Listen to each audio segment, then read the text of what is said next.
لاڈلے کی چھاپ نون لیگ مٹا نہیں پائی ہے. بھلے ہی آپ کہتے رہے ہم جنرل باجوہ کا احتساب کریں گے, ہم چودھری نثار کو پوچھیں گے, لیکن یہ چھاپ آپ اتار نہیں پائے ہیں. دیکھیں بہت سارا مواد جمع ہو گیا ہے. لرننگ ان لرننگ کی بات کی گئی, میں ادھر سے شروع کروں گا, پھر ٹرک کے پیچھے کی بات کی گئی. دیکھیں 90 کی دہائی میں ایک آپ کا جو آئینی شک تھی 58(2)B وہ 90 کی دہائی کو ضائع کر گئی. جو اسٹیبلشمنٹ کے پاس جاتے تھی پارٹیز 58(2)B کا استعمال ہوتا تھا, حکومت گر گئی.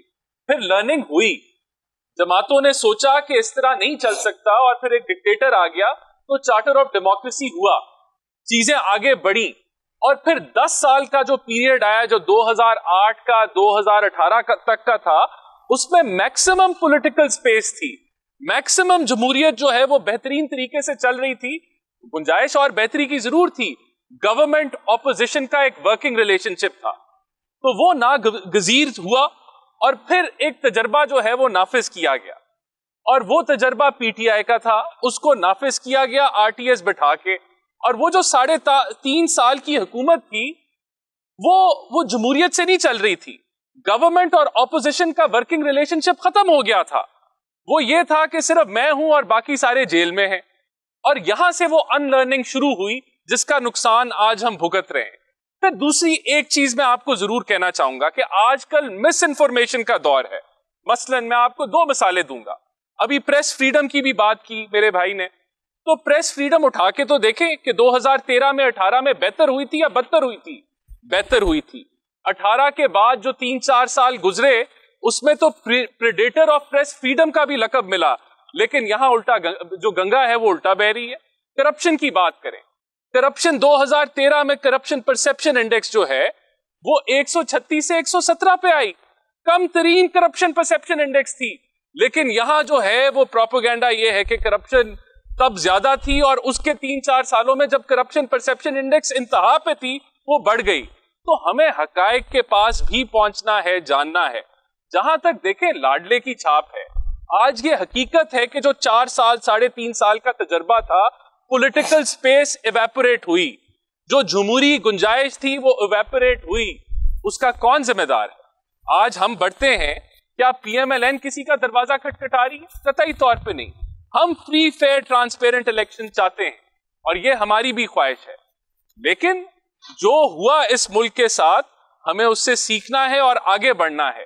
جو تجربات ہوئے اور اس کا نقصان, ابھی سزاؤں کی بات ہوئی, میاں نواز شریف کی سزاؤں کی بات ہوئی, تو آپ کے پاس جب شواہد ہی نہیں ہے, آپ ان JIT کی رپورٹس جو واٹس ایپ کے اوپر بنائی گئیں اس کے اوپر آپ سزا سنا دیں, اور آج جب آپ کو کہیں کہ لاؤ ایویڈنس لے کے آؤ تو آپ ایویڈنس پروڈیوس نہ کریں. اس لیے ہمارے منشور میں اس دفعہ جوڈیشل ریفارمز موجود ہیں. ہم سمجھتے ہیں کہ اس کے بغیر ملک آگے نہیں بڑھ سکتا. السلام علیکم, مائی نیم از محمد عارف بشیر. رانا صاحب کو ہم بہت پسند کرتے ہیں, ان کی ٹاکس جو بھی ہیں, لیکن میرا کوشچن ذرا یہ ہے, آپ کا فوکس بعض پارٹیز کا ریفارمز کی طرف زیادہ ہونا چاہیے یا ریزولوشن؟ دیکھیں پاکستان کے آپ نے کہا, اس میں تو کوئی شک نہیں ہے کہ انویسٹمنٹ عوام میں ہوتی ہے, اس کی ایجوکیشن ہیلتھ میں ہوتی ہے, تو وہ اس قابل بنتی ہے کہ وہ ملک کو آگے لے کے چلے.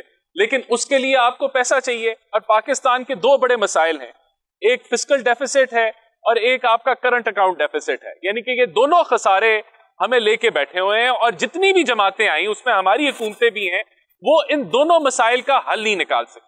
اس کی وجوہات نمبر 1 پولیٹیکل انسٹیبلٹی ہے کہ حکومتیں آتی ہیں اور ان کو کنٹینیو نہیں کرنے دیا جاتا. تو جب تک آپ لانگ ٹرم پالیسی نہیں لائیں گے اور پالیسی چینج ہوتی رہے گی تو آپ معاملات کو حل نہیں کر سکتے. دیکھیں آپ کا جواب ریزولوشن اور پھر ریفارم. ریزولوشن کیا ہے کہ ریزولوشن بالکل ریولوشن بھی, لیکن ریزولوشن کیا, جس طرح سہیل صاحب نے بھی کہا کہ آپ کو چارٹر آف اکانومی کی ضرورت ہے. آپ طے کر لیں کہ انڈسٹری کی یہ پالیسی ہے, 10 سالہ پالیسی ہے, اگر میری جماعت ہوئی تو میری حکومت آئی میں نہیں چھیڑوں گا, اگلے کی آئی وہ نہیں چھیڑے گا. پالیسی لانگ ٹرم ہوتی ہے, 10 سالہ 15 سالہ ہوتی ہے. تو ریزالو کریں کہ آپ کے جو پرائیویٹ سیکٹر جو اسٹیٹ اونڈ انٹرپرائزز ہیں جو نقصان پہنچا رہی ہیں 75 سال سے کوئی نہیں ٹھیک کر سکا, ان کو پرائیویٹائز کریں. بات یہ کہ جب آپ پیپلز پارٹی سے پوچھتے ہیں کہ وہ کیا چاہتی ہے, تو وہ بھی وہی باتیں کرتی ہے. جب آپ پی ٹی آئی سے پوچھتے ہیں وہ کیا چاہتی ہے, وہ بھی وہی باتیں کرتی ہے. اور جب آپ پی ایم ایل این سے پوچھتے ہیں وہ بھی وہی باتیں کرتی ہیں. آج ہم نے چوری کو روک لیا. کیوں روکا؟ آج جو بجلی کی چوری ہے وہ رک گئی. 500-600 ارب کی تھی, ابھی 60-65 ارب کی کلیکشن ہو گئی ہے. اس کو آپ پروجیکٹ کریں گے یہ 300 ارب کی جو ہے وہ 300-400 ارب کو کراس کر جائے گی سال کے اوپر. بہت بڑی کامیابی ہے. کیوں نہیں جو پولیٹیکل جماعتیں, صوبائی حکومتیں, فیڈرل حکومتیں کیوں نہیں کوارڈینیٹ کر سکی؟ بات سیاسی جماعتوں کو آپس میں کام کرنا سیکھنے کی ہے. حکومت کو اپوزیشن کے ساتھ مل کے کام کرنا آنا چاہیے ہے. یہ جمہوریت کا حسن ہے, یہ پارلیمنٹری ڈیموکریسی ہے. ہمیں ریزالو کرنا ہوگا کہ ہمارے دو جو مسائل ہیں, جو کرنٹ اکاؤنٹ ڈیفیسٹ اور فسکل اکاؤنٹ ڈیفیسٹ ہے, اس کو ہمیں ایک کو مینج کر کے چلنا پڑے گا اور لانگ ٹرم پالیسی دینی پڑے گی. میرے نزدیک یہ ملک 2 سے 3 سالوں میں اپنے پیروں پہ کھڑا ہوتا ہے اور آپ اس کو دہرا سکتے ہیں اگر آپ فیصلے کر لیں. گورننس اور پھر فیصلے کریں کہ چوری روکنی ہے تو چوری رک جائے گی. فیصلے کریں کہ تاجروں سے ٹیکس لینا ہے تو 6 مہینے میں آپ لے سکتے ہیں. یہ فیصلہ کرنا ہوگا اور ہمیں ایک دوسرے کی ٹانگ نہیں کھینچنی ہوگی, تو ہم آگے بڑھ جائیں گے. صاحب آپ کی پارٹی میں بھی کیا یہ ابہام ہے الیکشن کی شفافیت کو لے کر؟ سب سے پہلے تو ایک چیز ہے کہ پولیٹیکل انسٹیبلٹی ہو اور اگر کنفیوژن ہو کسی بھی ملک میں تو وہ ملک آگے نہیں بڑھ سکتا. مثلا ابھی اگر ہم بیٹھے ہوئے بات کر رہے ہیں الیکشن ہوگا نہیں ہوگا, اگر ہم 2 مہینے بعد بھی یہ بات کر رہے ہوں کہ الیکشن ہوگا نہیں ہوگا, تو آپ کی معیشت نہیں چل سکتی. آپ کے جو تاجر, بزنس مین, آپ کی انویسٹمنٹ جو ہے انتظار کرتی ہے کہ کوئی آگے اسٹیبلٹی ہو, پتا ہو کہ کیا ہونے جا رہا ہے, تو تب وہ ملک چلتے ہیں. تو سب سے پہلی بات تو یہ کہ ملک کنفیوژن میں نہیں چل سکتا. اس بنیاد پہ الیکشن ہونا لازم ہے, الیکشن ہونے چاہیے. اب الیکشن کب ہوں گے؟ دیکھیں سپریم کورٹ نے بڑا کلیئرٹی کے ساتھ بتایا ہے کہ 8 فروری کو الیکشن ہے. میری جماعت مسلم لیگ نون سمجھتی ہے کہ اب اس سے آگے الیکشن فردر ڈیلے نہیں ہونے چاہیے. صحیح. جہاں تک الیکشن کی شفافیت کی بات ہے, بالکل الیکشن فری فیئر ٹرانسپیرنٹ ہونے چاہیے ہیں اور وہ سب کو قابل قبول ہونے چاہیے. اب یہ اس میں بات یہ کرنا کہ لیول پلینگ فیلڈ کسی کو مل رہی ہے یا نہیں مل رہی, یہاں 3 میجر جماعتیں ہیں, ایک پی ٹی آئی ہے, پی ایم ایل این ہے اور پیپلز پارٹی ہے. اب پیپلز پارٹی کہتی ہے کہ لیول پلینگ فیلڈ ہمیں نہیں مل رہی, مسلم لیگ نون کو مل رہی ہے. تو یہی الزام پیپلز پارٹی پہ ایم کیو ایم لگا رہی ہے سندھ پہ کہ ان کو سندھ میں سارا نظام ان کے کنٹرول میں ہے اور لیول پلینگ فیلڈ ان کو نہیں مل رہی. صحیح. تو پہلے تو وہ اس کا جواب دے دیں.